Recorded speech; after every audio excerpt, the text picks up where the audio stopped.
এই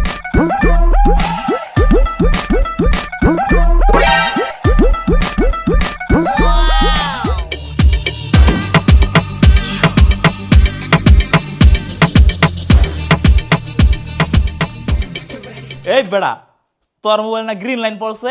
হ্যাঁ, green line তো পড়ছে। তা গ্রিন লাইন তো আমি ঠিক করতে পারি। কস কি? হ্যাঁ, তে দে, ঠিক করে দে। দে বেড়া, দে গ্রিন লাইন ঠিক করে দে। লাইটার আছে না? দে। হ্যাঁ, লাইটার আছে তো, এই যে। দেখ খালি তুই। এই করতেছস, আগুন দেশকে ফুটে যাবে তো মোবাইল। ইঞ্জিনিয়ার তুই না আমি? কিন্তু বন্ধু, আগুন দিলে মোবাইলটা নষ্ট হবে না?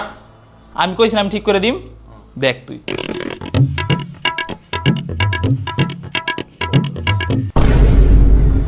এ কি হলো? তোর মধ্যে আমি চাই না ভাই, আমি কি চাই না।